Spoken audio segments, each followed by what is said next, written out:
Hi friends, எல்லோருக்கும் வணக்கம். இன்றைக்கி நம்ம வீடியோவில் ஒரு சூப்பரான மீன் குழம்பு எப்படி செய்கிறதுன்னு பார்க்கலாம். அதுவும் செட்டிநாடு ஸ்டைல் மீன் குழம்பு எப்படி செய்கிறதுன்னு பார்க்கலாம்.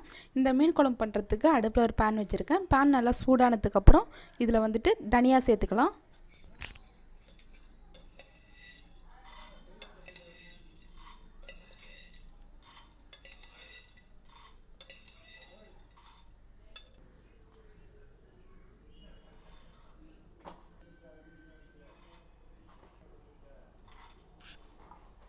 இதில் வந்துட்டு ஒரு 5 டீஸ்பூன் அளவுக்கு தனியா சேர்த்துருக்கேன்.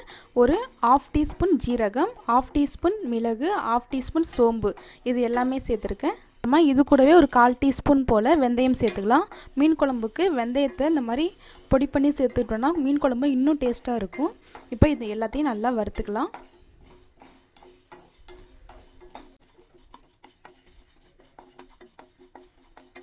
எல்லாமே நல்லா வறுபட்டுருச்சு. இப்போ இதை தனியாக எடுத்து வச்சுக்கலாம். அதுக்கப்புறமா ஒரு 7 வரமிளகாய் சேர்த்துருக்கேன். இப்போ இந்த மிளகாவையும் லைட்டாக வறுத்துக்கலாம். வரமிளகாய் வந்து உங்கள் காரத்துக்கு தகுந்தாப்புல நீங்கள் வரமிளகாய் சேர்த்துக்கோங்க. வரமிளகாய் நல்லா வறுபட்டுருச்சு. இப்போ இதையும் தனியாக எடுத்து வச்சுக்கலாம். ஒரு 1 டேபிள் ஸ்பூன் அளவுக்கு எண்ணெய் ஊற்றிருக்கேன். எண்ணெய் நல்லா சூடாகிடுச்சு. இப்போ நம்ம வெங்காயத்தை சேர்த்துக்கலாம். நான் வந்துட்டு ஒரு பெரிய வெங்காயத்தை கட் பண்ணி சேர்த்துருக்கேன். இப்போ இந்த வெங்காயத்தை லைட்டாக வதக்கிக்கலாம்.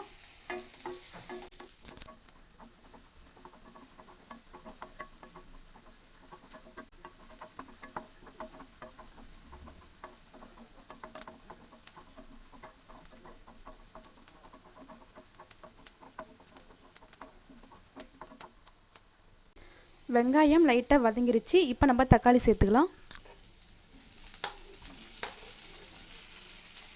இந்த தக்காளியை கட் பண்ணி சேர்த்துருக்கேன். இப்போ அந்த தக்காளியையும் கொஞ்சம் லைட்டாக வதக்கிக்கலாம்.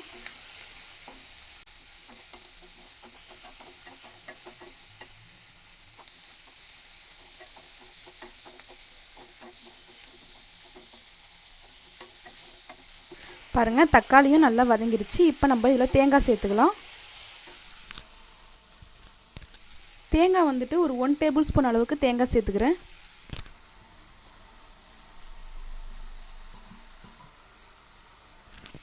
இந்த வெங்காயம் தக்காளி கூட இந்த தேங்காயையும் சேர்த்து ஒரு 2 நிமிஷம் நல்லா வதக்கிக்கலாம்.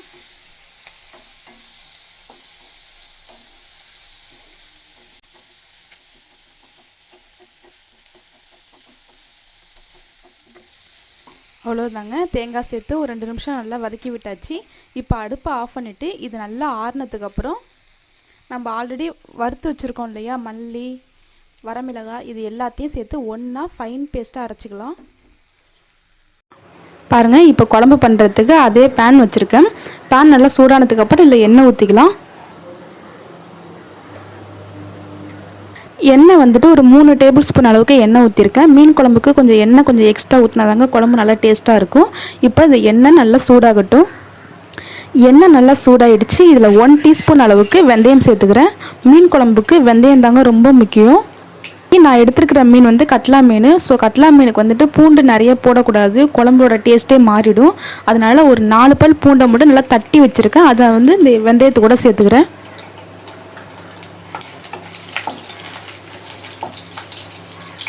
வெந்தயமும் பூண்டும் நல்லா பொரிஞ்சிருச்சு. இப்போ வெங்காயம் சேர்த்துக்கலாம். நான் வந்து ஒரு சின்ன வெங்காயத்தை பொடி பொடியாக கட் பண்ணி வச்சுருக்கேன், அதை சேர்த்துக்கிறேன். இப்போ இந்த வெங்காயம் நல்ல ப்ரௌன் கலரில் நல்லா வதங்கி வரணும். அந்தளவுக்கு நல்லா வதக்கிக்கலாம். வெங்காயத்து கூட கொஞ்சமாக கருவேப்பிலை சேர்த்துக்கலாம். கருவேப்பிலை வந்துட்டு ஒரு 2 இனுக்கு சேர்த்துக்கிறேன்.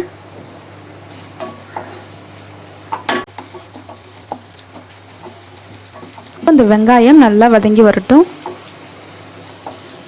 வெங்காயம் நல்லா வதங்கிட்டுருக்கு. இது கூட ஒரு 1/4 டீஸ்பூன் அளவுக்கு மஞ்சள்தூள் சேர்த்துக்கிறேன். பாருங்கள், வெங்காயம் நல்லா வதங்கி வந்துடுச்சு. இப்போ நம்ம அரைச்சி வச்சுருக்கிற பேஸ்ட்டை இதில் சேர்த்துக்கலாம்.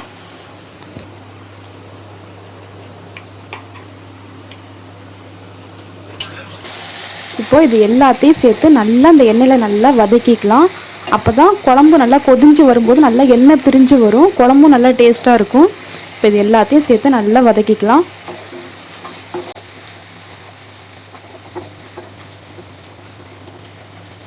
இந்த குழம்புக்கு தேவையான உப்பு சேர்த்துக்கலாம். அதில்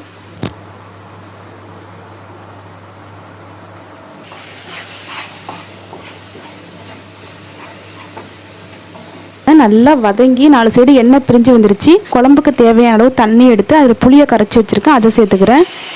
லைட்டாக மிக்ஸி ஜாரை கலந்து சேர்த்துருக்குறேன். இது நல்லா கலக்கி விட்டுக்கலாம். அவ்வளோதாங்க, குழம்புல உப்பு காரம் எல்லாமே கரெக்டாக இருக்குது. அவ்வளோதாங்க. இப்போ குழம்பு ஒரு 10 நிமிஷம் நல்லா கொதியட்டும். மூடி போட்டு மூடி வச்சுக்கலாம். குழம்பு ஒரு 10 நிமிஷம் நல்லா கொதிஞ்சிருச்சு. 4 சைடு எண்ணெய் பிரிஞ்சு சூப்பராக ரெடி ஆகிடுச்சு. இப்போ நம்ம இதில் மீன் சேர்த்துக்கலாம்.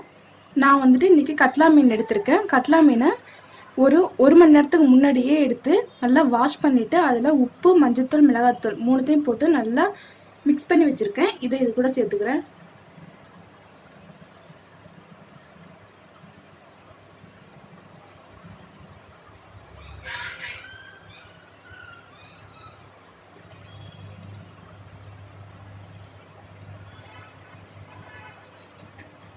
கடைசியாக கொஞ்சமாக மேலாப்பில் கொத்தமல்லி தழை, கொஞ்சமாக கருவேப்பிலை.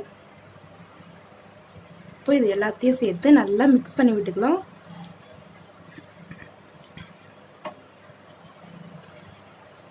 அவ்வளோதாங்க, மீன் சேர்த்து நல்லா மிக்ஸ் பண்ணி விட்டாச்சு. இப்போ அடுப்பை சிம்மில் வச்சு இது ஒரு 5 நிமிஷத்துக்கு அப்படியே மூடி போட்டு மூடி வச்சுக்கலாம். அடுப்பை சிம்மில் வச்சுக்கோங்க. நாங்கள் மீன் சேர்த்து குழம்பு ஒரு 5 நிமிஷம் நல்லா கொதிஞ்சிருச்சு. பாருங்கள், இப்போ நல்லா எடுத்து பார்க்கலாம். பாருங்கள், நல்லா 4 சைடு எண்ணெய் பிரிஞ்சு சூப்பராக ரெடி ஆகிடுச்சுங்க. அவ்வளோ வாசனையாக இருக்குது.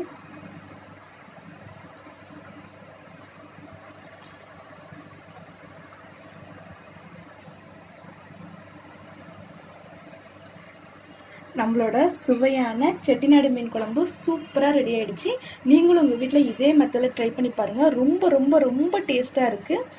தேங்க்யூ.